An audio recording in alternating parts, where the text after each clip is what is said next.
This is the best project I've worked on ever at NASA. This is my first job out of college, so I've never had another job. But I've been on this project for a little bit more than 10 years now, and this is the coolest project. Although what he said was pretty cool too. I really enjoyed that. So, supersonic travel. How would you like to travel to Saturn and Jupiter and stuff in a supersonic airplane? Well, it's going to happen. You'll have to talk to, yeah, right.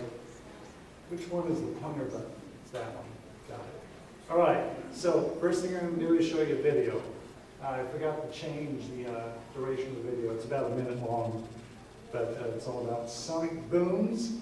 So I want you guys, well, first of all, were any of you here this morning for my first talk at 11? You were? Yes. Okay, just one. So I'm going to go ahead and repeat all kinds of things that I said, but maybe you can see if I get them right this time.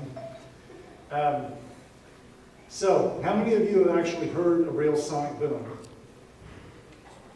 Okay, cool. That's more than I expected. That's good. Because, of course, the young people these days have not heard sonic booms since they're prohibited, except over military areas. But growing up in the LA area in the 60s, it was really cool to hear the F-4 Phantoms fly by and make a boom. I always thought that was great. It's partly what influenced me to come to the job at NASA, I think. So as I play this video, I want you guys, this is a test. I want you to tell me by show of hands after the video, how many of those planes that you see flying by are actually creating sonic booms, that is going supersonic, versus planes that are just going really fast subsonically and make a loud noise, but not necessarily a boom, okay? This is a test of your boom knowledge. I hope you all took Sonic Boom 101 in college. If you didn't, you're going to be in big trouble. Let's try that.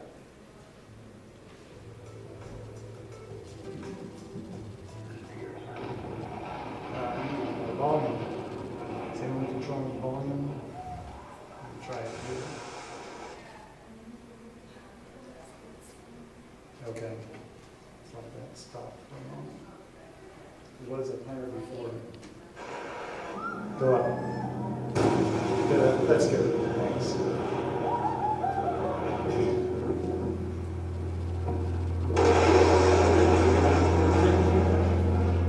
Sound travels at about 760 miles per hour, or 340 meters per second. That's about 661 knots on an average day at sea level. And sometimes you can almost see it. Going close to that speed through air can cause some unusual visual effects.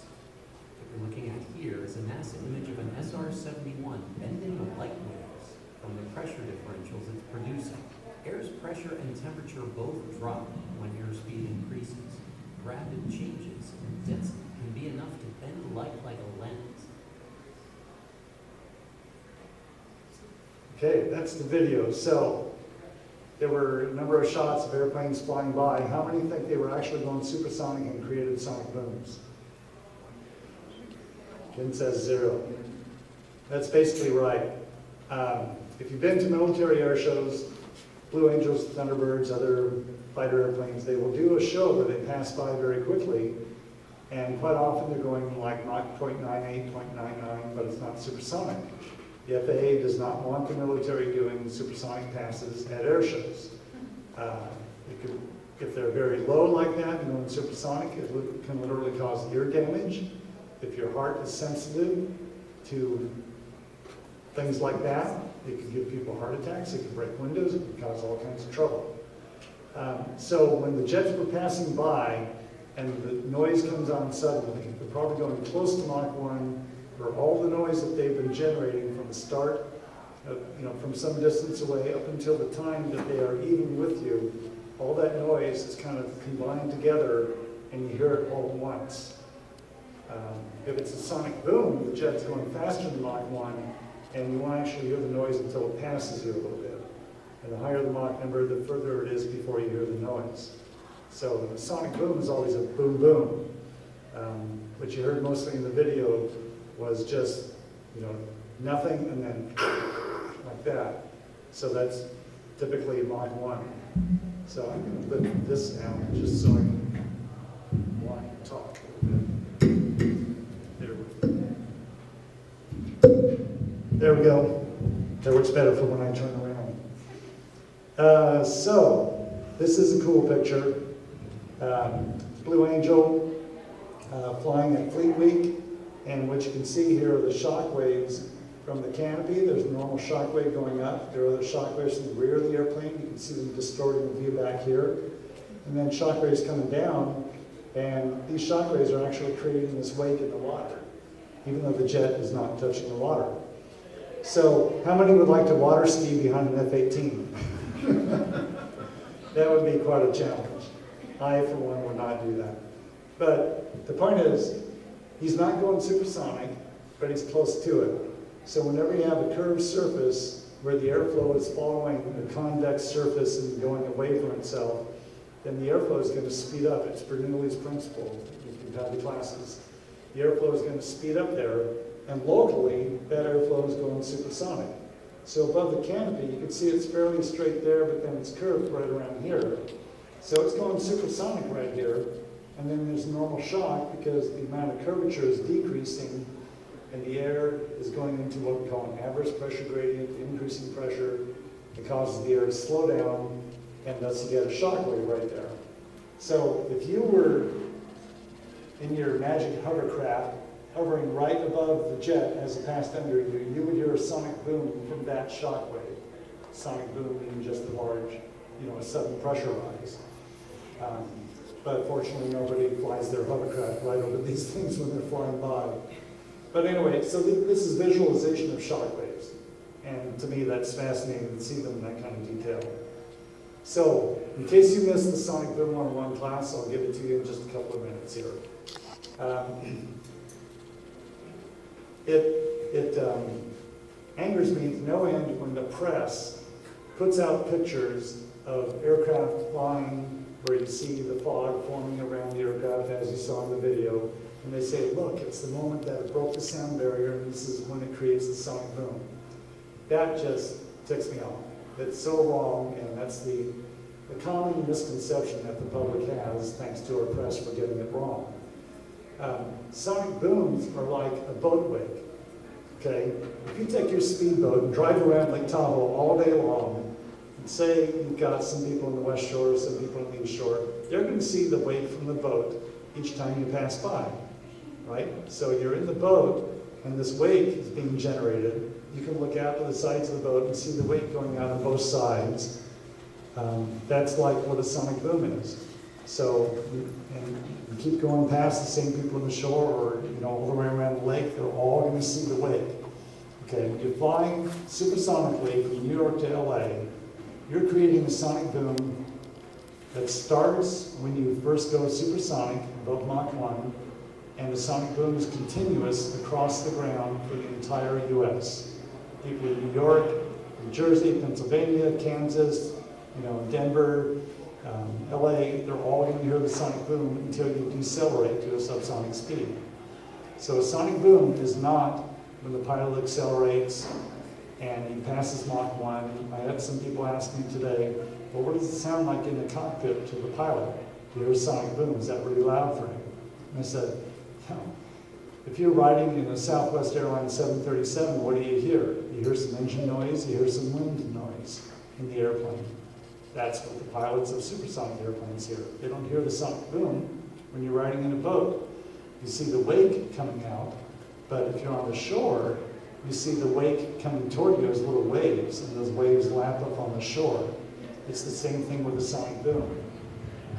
So where the sonic boom basically forms a cone shape around the vehicle, and then it intersects the ground in, say, a parabolic or a hyperbolic shape there.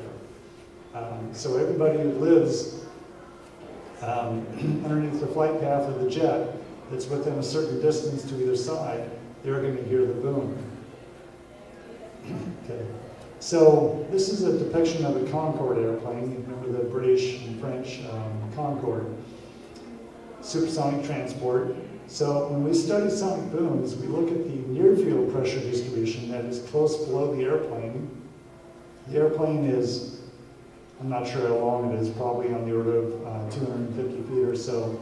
And this is shown at 100 feet below the airplane, so there'd be a pressure distribution like this. So there would be a strong shock wave at the nose, There'll be some other little shocks or variations in pressures go back. Then you get to the wing, there's a little shock wave there. You get to the engine nacelles, it can be another shock. Then you get some expansions after that, and then when you get towards the rear of the airplane and the vertical tail, you get other shocks. So these shock waves then will propagate through the atmosphere. Turbulence affects the shock waves, winds affect them, and there's viscous dissipation because the atmosphere is viscous. So these shock waves are all little pressure rises. You can see you get little waves down below the airplane, and you can see that that now we form like 3 strong shocks up front here, and the rear shocks have all coalesced into this one. You get down to the ground, and it looks like a big stretched out N. We call that an N wave. And it's a loud boom because it's a very sudden pressure rise that's kind of strong, and it happens over a very short period of time. The total length of the shock wave is a bit longer than the airplane because the shocks spread as you go down from flight altitude down to the ground.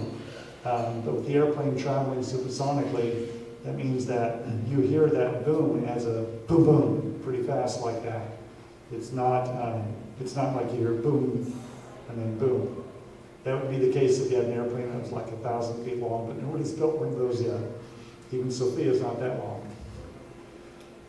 So that's an N wave for a loud sonic boom.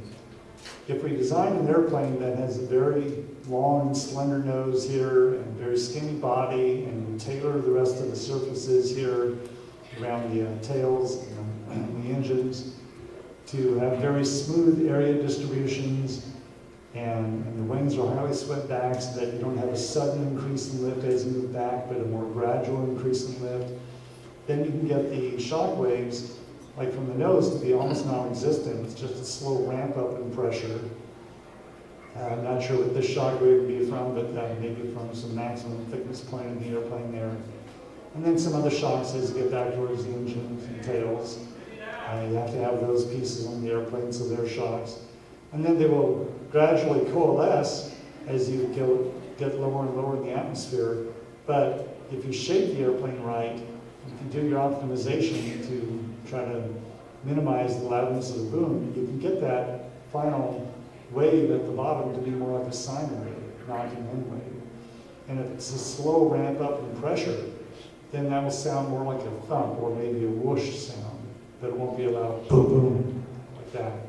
So it's the harsh booms that you feel in your chest, that rattle windows or break windows and bother people.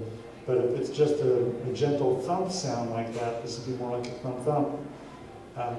And if we get the amplitude of that down low, we're targeting like 75 decibels or lower for the actual boom sounds. Then hopefully the public will say, I think I heard something, but I don't know what it was. As opposed to a real sonic boom, it's like, wow, don't do that again. So many people have asked me, well, why aren't we building supersonic airplanes these days? Well, the FAA banned supersonic flight over populated areas, over the continental U.S. I think it was 1973 because they knew that shock waves were bothersome to people. So there's an FAA ban on supersonic flight over land. The Concorde certainly flew supersonically, but it was supersonic only over water. The Concorde did fly around the rest of the U.S., but that was all subsonic, and it was a very inefficient speed for the Concorde. So sonic boom is the major barrier. But if any of you have heard the Concorde lander take off at an airport, it's very noisy. Those 4 Olympus engines were extremely loud. Sounds like you've heard it? I flew it. Oh, you flew it? Flew in it. Oh, you got a ride in the Concorde? It was an expensive ride, yeah. Yeah. Oh, man. I feel like I should get your autograph. That's great. I wanted to do that. Anyway, high altitude emissions, we're going to be cruising much higher than even Sophia. We'll be up around 55, 60,000 feet, and the interaction of those emissions with the atmosphere are a concern. We also want to make sure that the vehicle is efficient aerodynamically and in the engine. We need to build the structure lightweight and durable, but it's going to be a very long, skinny airplane, so you can imagine that flexibility of it will be an issue too, especially with that long nose. So we actually have a team of people looking at the aeroelastics of this.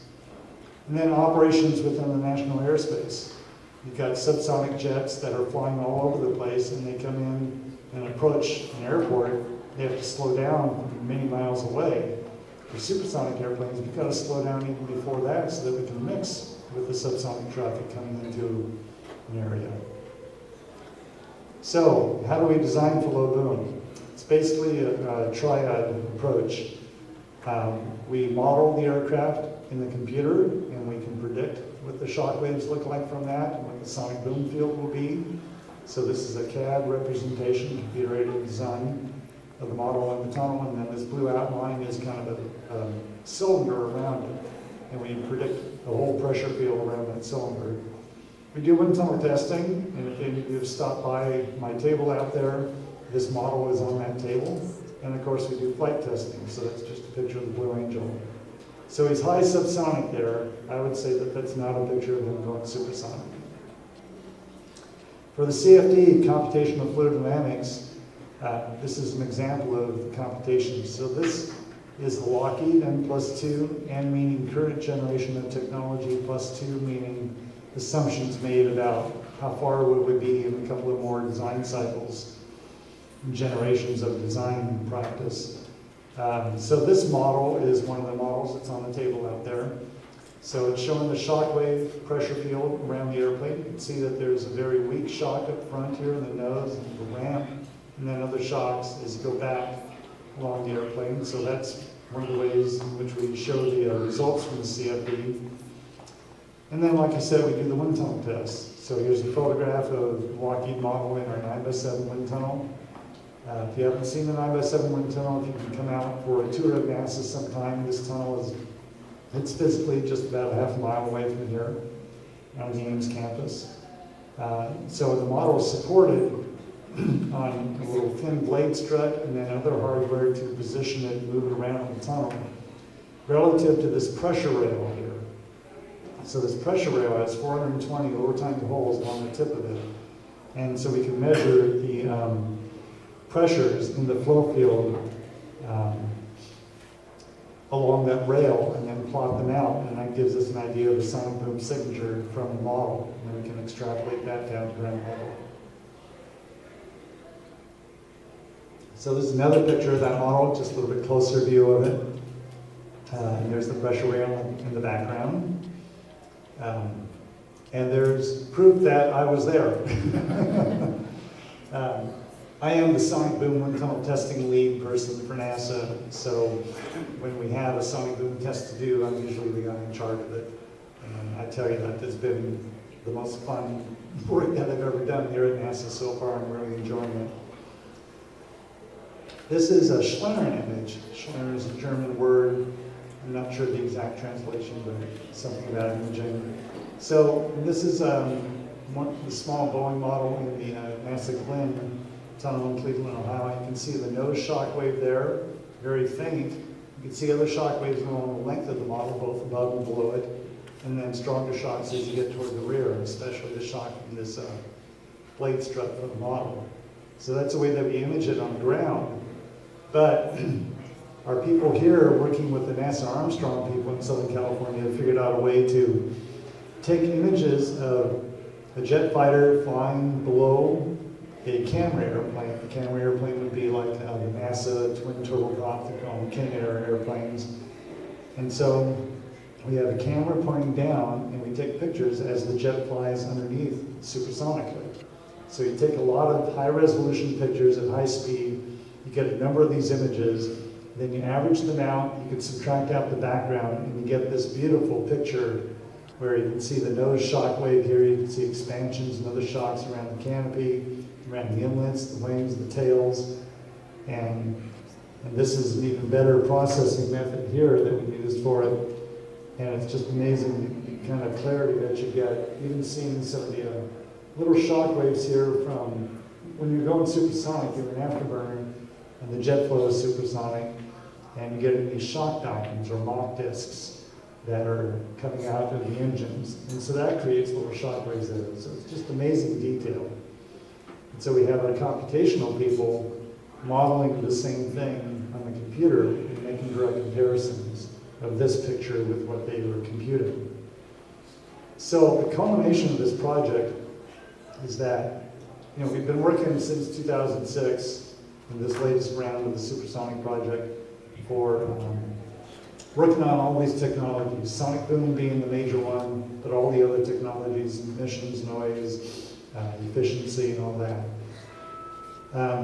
But the FAA is not going to allow supersonic flight over land unless somebody proves to them that you can actually design the plane for a quiet sonic boom, and that the boom will not be so loud that it will bother the public too much. So the only way to do that is to build an airplane that is designed out of quiet sonic boom, go fly it, first over military bases, then over population centers, and this plane will be flown all around the U.S., maybe in different parts of the world. So Lockheed has done the preliminary design of this airplane. I went to the design review in June of this year at Lockheed in Southern California. Early next year, they're going to put out a contract to build the airplane. First flight should be in less than 4 years from now. And then over the next few years, we will continue to do flights, and that'll be over communities, and we'll get community responses. And everybody can see how the boom was. We hope they say, oh, did the boom? I didn't hear it. Or they may say, gee, that was loud, that was really bothersome. So we will be gathering that data, and that should tell us a lot about how well we did. So keep an eye on the news for this plane. It's called Quest here, Quiet Supersonic Technology. It's also known as LBFD, Low Boom Flight Demonstrator. You can do some Google searches on that. You'll come up with hundreds of articles that talk about it, and it should be flying in a few years. When it does fly, it'll be the first airplane ever flown in the world that was designed for a quiet sonic boom from the start. Lots of supersonic airplanes have been designed and built, but they weren't designed for a quiet boom.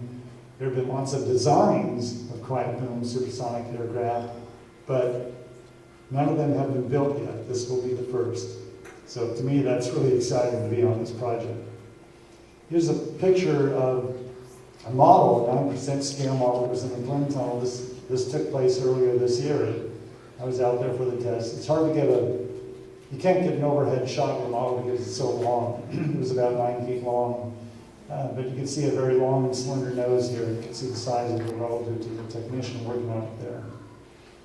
So my last slide is to show you what some other companies are doing in the way of designing supersonic aircraft.